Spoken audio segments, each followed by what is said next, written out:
Hi hello ನಮಸ್ಕಾರ, welcome to tech news episode 32. ಇವತ್ತು date ಬಂದ್ಬಿಟ್ಟು ಆಗಸ್ಟ್ 12, ಟೈಮ್ ಬಂದ್ಬಿಟ್ಟು 5:48 ಆಗಿದೆ. ಸೊ ಇಲ್ಲಿವರೆಗೂ ಆದರೆ ಇರೋ ನ್ಯೂಸ್ ಆದರೆ ಇದು.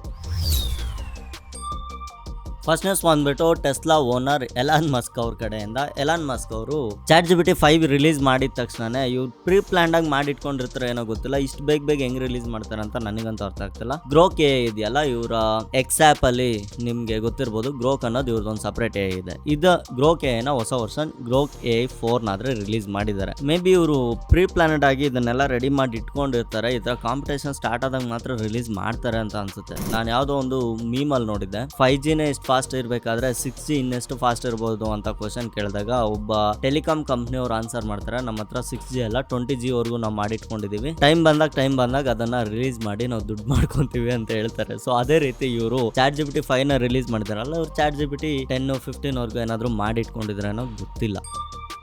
ನೆಕ್ಸ್ಟ್ ನ್ಯೂಸ್ ಬಂದ್ಬಿಟ್ಟು ನಾಸಾ ಮತ್ತೆ ಗೂಗಲ್ ಅವರು ಇಬ್ರು ಕಂಬೈನ್ ಆಗಿ ಒಂದು AI ಮೆಡಿಕಲ್ ಅಸಿಸ್ಟೆಂಟ್ ಆದ್ರೆ ತಗೊಂಡ್ಬರ್ತಾ ಇದ್ದಾರೆ. ಆಸ್ಟ್ರೋನಟ್ಸ್ಗೆ ಅಂತಾನೆ ಇದನ್ನ ಜಾಸ್ತಿ ಫೋಕಸ್ ಮಾಡಿ ಅವ್ರಿಗೆ ಏನಾದ್ರು ಹೆಲ್ತ್ ಎಮರ್ಜೆನ್ಸೀಸ್ ಆದಾಗ ಸೊ ಮೆಡಿಕಲ್ ಸಪೋರ್ಟ್ ಬೇಕಾಗುತ್ತಲ್ಲ, ಈ ಮೆಡಿಕಲ್ ಸಪೋರ್ಟ್ ಅಲ್ಲಿ AI ನ ಯೂಸ್ ಮಾಡೋದಕ್ಕೆ ಇವರಿಬ್ರು ಥಿಂಕ್ ಮಾಡ್ತಾ ಇದ್ದಾರೆ. ಮೇ ಬಿ ಇದು ಆಸ್ಟ್ರೋನಟ್ಸ್ ಸ್ಪೇಸ್ ಸ್ಟೇಷನ್ ಅಲ್ಲಿ ಏನಾದ್ರು ವರ್ಕ್ ಮಾಡ್ಬೇಕಾದ್ರೆ ಅವ್ರಿಗೆ ಏನಾದ್ರು ಮೆಡಿಕಲ್ ಎಮರ್ಜೆನ್ಸಿ ಬಂದಾಗ ಈ ಟೆಕ್ನಾಲಜಿ ಅವ್ರಿಗೆ ಯೂಸ್ ಆಗ್ಬಹುದು ಅಂತ ನನ್ನ ಅಭಿಪ್ರಾಯ. ಸೊ ಇದಿನ್ನು ಡೆವಲಪ್ ಮಾಡ್ತಾ ಇದ್ದಾರೆ, ಇದು ಇನ್ನು ಜಸ್ಟ್ ಇವಾಗ ಪ್ಲಾನ್ ಮಾಡ್ತಾ ಇದ್ದಾರೆ. ಇದರ ಫೈನಲ್ ಔಟ್ಪುಟ್ ಯಾವ ತರ ಇರುತ್ತೆ ಅಂತ ನಾವು ಮುಂದಿನ ದಿನಗಳಲ್ಲಿ ನೋಡಬಹುದು. ಇದು ಸ್ಪೇಸ್ಗೆ ಅಂತಾನೆ ಅಲ್ಲ, ಈ ತರ AI ಮೆಡಿಕೇಶನ್ಸ್ ನಾನು ಲಾಸ್ಟ್ ಇದ್ರಲ್ಲಿ ಹೇಳಿದ್ನಲ್ಲ, AI ನ ನಮ್ಮ ಮೆಡಿಕಲ್ ಅಲ್ಲಿ ಮತ್ತೆ MBBS ಕೋರ್ಸ್ಗಳಲ್ಲೆಲ್ಲ ಇಂಪ್ಲಿಮೆಂಟ್ ಮಾಡ್ತಾರೆ ಅಂತ ಹೇಳಿದ್ನಲ್ಲ, ಸೊ ಅದೇ ರೀತಿ ಇವರು ಏನೋ ಪ್ಲಾನ್ ಮಾಡ್ತಾ ಇದ್ದಾರೆ. ನೆಕ್ಸ್ಟ್ ನ್ಯೂಸ್ ಬಂದ್ಬಿಟ್ಟು ಆಪಲ್ ಕಡೆಯಿಂದ 2025 ಫಸ್ಟ್ ಹಾಫ್ ಇಯರ್ H1 ಅಂದ್ರೆ ಹಾಫ್ ಆಫ್ ದಿ ಇಯರ್, ಇದ್ರಲ್ಲಿ ಬಂದ್ಬಿಟ್ಟು ಆಲ್ಮೋಸ್ಟ್ 21.5% ಅಷ್ಟು ಆಪಲ್ ಇಂಡಿಯಾದಲ್ಲಿ ಶಿಪ್ಮೆಂಟ್ ಆದ್ರೆ ಇನ್ಕ್ರಿಮೆಂಟ್ ಮಾಡಿದೆ. ಅದಷ್ಟೇ ಅಲ್ದೇನೆ ಈ ಸರಿ ಜಾಸ್ತಿ iPhone 16 ನ ಇಂಡಿಯಾದಿಂದ ಎಕ್ಸ್ಪೋರ್ಟ್ ಮಾಡಿದ್ದಾರೆ ಅಂತ ರಿಪೋರ್ಟ್ಸ್ ಆದ್ರೆ ಬರ್ತಾ ಇದೆ. ಅದಷ್ಟೇ ಅಲ್ದೇನೆ ಹಾಫ್ ಆಫ್ ದಿ ಇಯರ್ 2025 ಅಲ್ಲಿ ಪ್ರೀಮಿಯಂ ಫೋನ್ಸ್ ಸೇಲ್ಗಳು ಕೂಡ ಜಾಸ್ತಿ ಆಗಿದೆ, ಮತ್ತೆ ಇಂಡಿಯಾದಿಂದ ಎಕ್ಸ್ಪೋರ್ಟ್ ಆಗಿರೋ ಫೋನ್ಗಳ ಸಂಖ್ಯೆ ಕೂಡ ಜಾಸ್ತಿ ಆಗಿದೆ ಅಂತ ನಮಗೆ ಈ ರಿಪೋರ್ಟ್ ಅಲ್ಲಿ ನೋಡೋದಕ್ಕೆ ಸಿಗ್ತಾ ಇದೆ.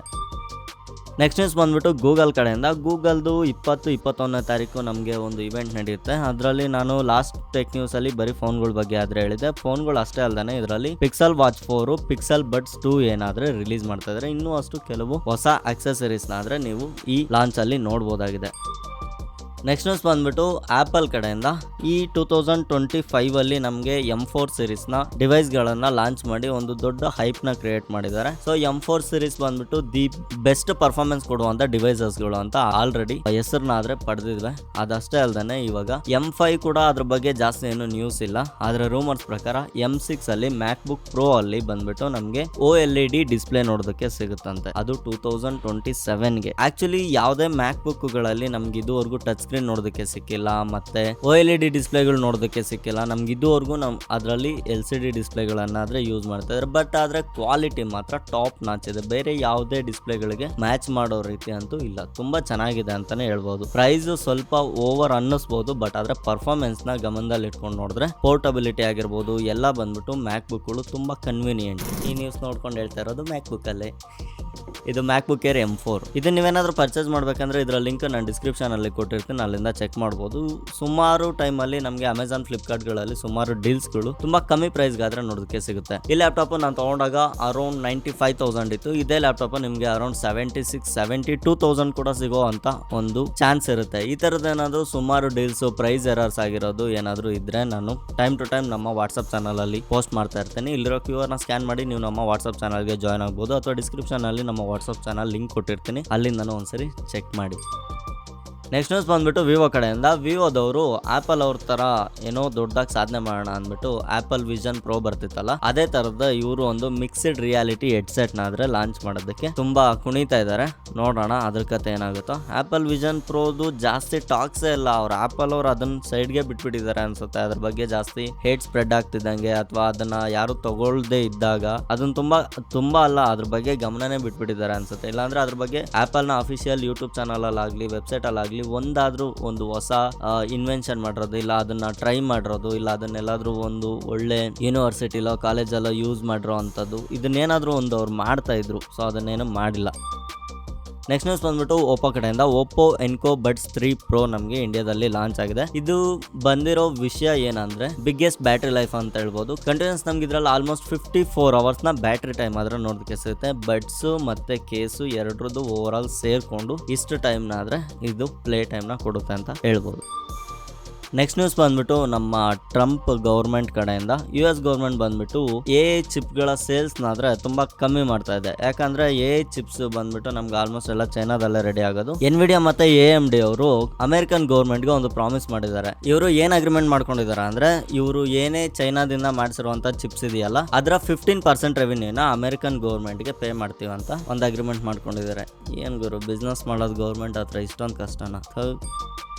ನೆಕ್ಸ್ಟ್ ನ್ಯೂಸ್ ಬಂದ್ಬಿಟ್ಟು ವಿಕಿಪೀಡಿಯಾ ಕಡೆಯಿಂದ. ವಿಕಿಪೀಡಿಯಾದವರು ನಮ್ಮ ಎಲನ್ ಮಸ್ಕ್ ಮೇಲೆ ಒಂದು ಕೇಸ್ ಹಾಕಿದ್ರು. ಅವರ ಎಕ್ಸ್ ಇದೆಯಲ್ಲ, ಎಕ್ಸ್ ಅಂದರೆ ಅವರು ಎಕ್ಸ್ ಅಲ್ಲ, ಅವರ ಎಕ್ಸ್ ಆ್ಯಪ್ ಇದೆಯಲ್ಲ, ಆ ಪ್ಲಾಟ್ಫಾರ್ಮಲ್ಲಿ ತುಂಬ ಆನ್ಲೈನ್ ಸೇಫ್ಟಿಗಳನ್ನು ಮಿಸ್ ಮಾಡ್ತಾ ಇದ್ದಾರೆ ಅಂದ್ಬಿಟ್ಟು ಇವರು ಎಕ್ಸ್ ಮೇಲೆ ಒಂದು ಕೇಸ್ ಹಾಕಿದ್ರು. ಅದು ಬಂದ್ಬಿಟ್ಟು UK ಗೌರ್ಮೆಂಟ್ನ ಕೆಲವೊಂದು ಗೈಡ್ಲೈನ್ಸ್ನ ಮೀರಿದೆ ಅಂದ್ಬಿಟ್ಟು ಇವ್ರು ತೊಗೊಂಡೋಗಿ ಕೇಸ್ ಹಾಕಿದ್ರು. ಇವನಿಗೆ ಫಂಡಿಂಗ್ ಕಮ್ಮಿ ಇತ್ತು, ಏನು ಕತೆನೋ ಗೊತ್ತಿಲ್ಲ. ಸೊ ಫಂಡ್ ರೈಸ್ ಮಾಡೋದಕ್ಕೆ ಮೇ ಬಿ ಮಾಡಿರ್ತಾರೆ ಅಂತ ನನ್ನ ಪರ್ಸನಲ್ ಒಪಿನಿಯನ್. ನಿಮ್ಮ ಥಾಟ್ಸ್ ಇಂದ ಏನು ಗಬ್ಬೆಬ್ಬಿಸ್ಬೇಡಿ. ಸೊ ಇದರಲ್ಲಿ ಏನಾಗಿದೆ ಅಂದರೆ ಎಲಾನ್ ಮಸ್ಕ್ ಮೇಲೆ ಹಾಕಿರೋ ಕೇಸ್ನ ಇವರು ಸೋತಿದ್ದಾರೆ. It's all about money man. Next news ಬಂದ್ಬಿಟ್ಟು ಇಂಡಿಯಾದ ಒಂದು ಕಾಮರ್ಸ್ ಟೆಕ್ನಾಲಜಿ ಗ್ರಾಸ್ AI ಬಂದ್ಬಿಟ್ಟು $9 million ಅಷ್ಟು ಫಂಡಿಂಗ್ ನಾದ್ರೆ ರೈಸ್ ಮಾಡಿದೆ. ಇವ್ರು ಬಂದ್ಬಿಟ್ಟು ಬರೋಬ್ಬರಿ 77 ರಿಂದ 78 ಕೋಟಿ ರೂಪಾಯಿ ಅಷ್ಟು ಫಂಡಿಂಗ್ಸ್ ನಾದ್ರೆ ರೈಸ್ ಮಾಡಿದ್ದಾರೆ. ಫಂಡಿಂಗ್ ರೈಸ್ ಮಾಡಿದ್ರು ಬ್ಲೂ ಸ್ಮಾರ್ಟ್ ಅಂದ್ಬಿಟ್ಟು ಒಂದು ಕಂಪ್ನಿ ಡೆಲ್ಲಿಯಲ್ಲಿ ಆಗೋ ಥರ ಇದಾಗೋದು ಬೇಡ ಅಂತ ನಾನು ಆಶಿಸ್ತಾ ಇದ್ದೀನಿ. ನೆಕ್ಸ್ಟ್ ನ್ಯೂಸ್ ಬಂದ್ಬಿಟ್ಟು ರೋಬ್ಲಾಕ್ಸ್ ಓಪನ್ ಸೋರ್ಸ್ AI ಕಡೆಯಿಂದ. ಇವ್ರು ಬಂದ್ಬಿಟ್ಟು ಚೈಲ್ಡ್ ಸೇಫ್ಟಿ ಬಗ್ಗೆ ಸ್ವಲ್ಪ ಡೆವಲಪ್ಮೆಂಟ್ಸ್ನಾದ್ರೆ ತರ್ತಾ ಇದ್ದಾರೆ. ಎಲ್ಲ AI ಇಂಪ್ಲಿಮೆಂಟೆಡ್. ಸೊ ಈ AI ಸಿಸ್ಟಮ್ನ ಇಂಪ್ರೂವ್ ಮಾಡಿ ಈ ಮಕ್ಕಳ ಬಗ್ಗೆ ಸ್ವಲ್ಪ ಮಾನಿಟರ್ ಮಾಡೋದಕ್ಕೆ ಏನೋ ಒಂದು ಪ್ರೋಗ್ರಾಮ್ನಾದ್ರೆ ಇಂಪ್ಲಿಮೆಂಟ್ ಮಾಡ್ತಾ ಇದ್ದಾರೆ. ಇದರಿಂದ ಏನಾಗುತ್ತೆ ಅಂದ್ರೆ ಯಂಗ್ಸ್ಟರ್ಸ್ ಯಾವ್ದ್ರ ಕಡೆ ಜಾಸ್ತಿ ಅಟ್ರಾಕ್ಟ್ ಆಗ್ತಾ ಇದ್ದಾರೆ, ಯಾವ್ದ್ರ ಕಡೆ ಜಾಸ್ತಿ ವಾಲ್ತಾ ಇದ್ದಾರೆ, ಎಲ್ಲಿ ಹಾದಿ ತಪ್ತಾ ಇದ್ದಾರೆ ಅನ್ನೋದನ್ನೆಲ್ಲ ಇದು ಮಾನಿಟರ್ ಮಾಡಿ ಇದಕ್ಕೆ ಸೊಲ್ಯೂಷನ್ ಆಗಿ ಒಂದು ಪ್ರಾಪರ್ ಗೈಡ್ಲೈನ್ಸ್ ನ ತರೋದಾಗ್ಲಿ, ಇಲ್ಲ ಅಂದ್ರೆ ಅದಕ್ಕೆ ಏನಾದ್ರೂ ಒಂದು ಕಡಿವಾಣ ಹಾಕೋದಕ್ಕಾಗ್ಲಿ ಇದು ಹೆಲ್ಪ್ ಮಾಡುತ್ತೆ.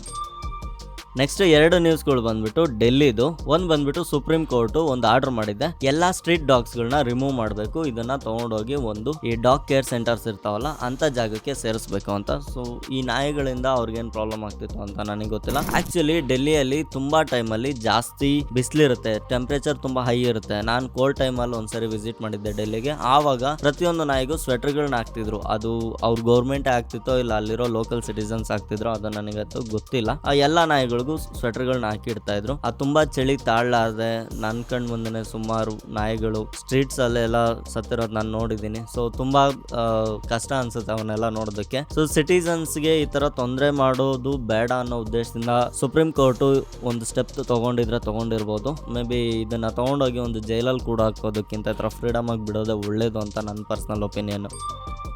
ನೆಕ್ಸ್ಟ್ ನ್ಯೂಸ್ ಬಂದ್ಬಿಟ್ಟು ಎಲಾನ್ ಮಸ್ಕ್ ಅವರು ಟೆಸ್ಲಾದ ಒಂದು ಎಕ್ಸ್ಪೀರಿಯನ್ಸ್ ಸೆಂಟರ್ನ ಡೆಲ್ಲಿಯಲ್ಲಿ ಓಪನ್ ಮಾಡಿದ್ದಾರೆ. ಫಸ್ಟ್ ಶೋರೂಮ್ ಬಂದ್ಬಿಟ್ಟು ಇವ್ರದ್ದು ಮುಂಬೈಯಲ್ಲಿ ಓಪನ್ ಆಗಿತ್ತು. ಇವಾಗ ಎಕ್ಸ್ಪ್ಯಾಂಡ್ ಮಾಡೋದಕ್ಕೆ ಒಂದು ಎಕ್ಸ್ಪೀರಿಯನ್ಸ್ ಸೆಂಟರ್ನ ಡೆಲ್ಲಿಯಲ್ಲೂ ಓಪನ್ ಮಾಡಿದ್ದಾರೆ. ನೀವೇನಾದ್ರೂ ನೆಕ್ಸ್ಟ್ ಟೈಮ್ ಡೆಲ್ಲಿಗೆ ವಿಸಿಟ್ ಮಾಡಿದ್ರೆ ಫಸ್ಟ್ ಅಂಡ್ ಶುಡ್ ಟೆಸ್ಲಾದ ಎಕ್ಸ್ಪೀರಿಯನ್ಸ್ ಸೆಂಟರ್ಗೆ ವಿಸಿಟ್ ಮಾಡಿ. ಅದಷ್ಟೇ ಅಲ್ಲದೆ ಡೆಲ್ಲಿಯಲ್ಲಿ ಒಂದು ಆಪಲ್ ಅಫಿಷಿಯಲ್ ಸ್ಟೋರ್ ಇದೆ, ಅದನ್ನು ವಿಸಿಟ್ ಮಾಡಿ. ಅವೆರಡರದ್ದು ಅಡ್ರೆಸ್ ನಾನು ಡಿಸ್ಕ್ರಿಪ್ಷನ್ ಅಲ್ಲಿ ಕೊಟ್ಟಿರ್ತೀನಿ, ನೀವು ಅಲ್ಲಿಂದ ಚೆಕ್ ಮಾಡ್ಬೋದು. ನೆಕ್ಸ್ಟ್ ನ್ಯೂಸ್ ಬಂದ್ಬಿಟ್ಟು ಲಗ್ಗೆರೆ ಅಲ್ಲಿ ಆಗಿರೋ ಒಂದು ಇನ್ಸಿಡೆಂಟ್.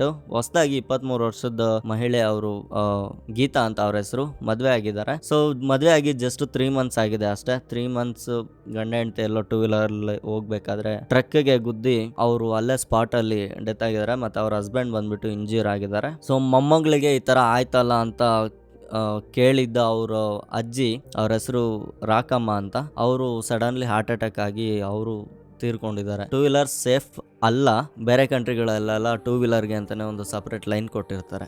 ನಮ್ಮ ಇಂಡಿಯಾದಲ್ಲಿ ಅದು ಕೆಲವೊಂದ್ ಕಡೆ ಇದ್ರೂ ಸಹ ಯಾರು ಅದನ್ನ ರೂಲ್ಸ್ ಫಾಲೋ ಮಾಡೋದಿಲ್ಲ. ಫಸ್ಟ್ ಆಫ್ ಆಲ್ ನಮ್ಮ ಇಂಡಿಯಾದಲ್ಲಿ ಏನೇ ರೋಡ್ ಎಕ್ಸ್ಪೆಂಡ್ ಏನೆಲ್ಲ ಮಾಡ್ತಾ ಇದಾರೆ ಇದರಲ್ಲಿ ಸ್ಟ್ರಿಕ್ಟ್ ಆಗಿ ಲೈನ್ ಫಾಲೋ ಮಾಡೋ ರೂಲ್ ನ ತರಬೇಕು. ಲೈನ್ ಆಕ್ಚುಲಿ ನೀವು ನೋಡ್ಬೋದು, ನಾನು ಡೈಲಿ ನೋಡ್ತಾ ಇರ್ತೇನೆ ದುಬೈ ರೋಡ್ಸು ಅವನ್ನೆಲ್ಲ ನೋಡ್ತಾ ಇರ್ತೀನಿ, ಪ್ರಾಪರ್ ಲೈನ್ ಫಾಲೋ ಮಾಡ್ತಾರೆ. ಆ ಲೈನ್ ಸಿಸ್ಟಮ್ ನ ನಮ್ಮ ಇಂಡಿಯಾದಲ್ಲಿ ಮೇಂಟೈನ್ ಮಾಡ್ಬಿಟ್ರೆ ಈ ತರ ಕ್ರೌಡ್ ಆಗೋದಿಲ್ಲ.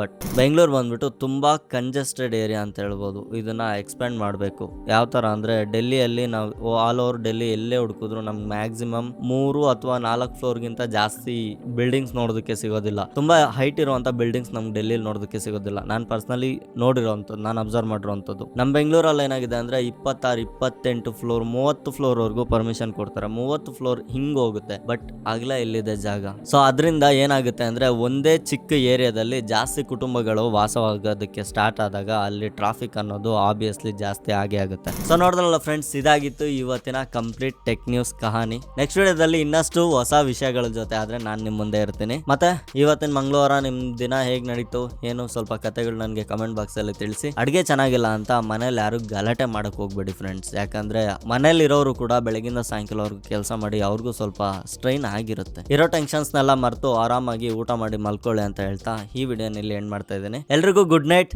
ಸ್ವೀಟ್ ಡ್ರೀಮ್ಸ್, ಟೇಕ್ ಕೇರ್, ಬಾಯ್.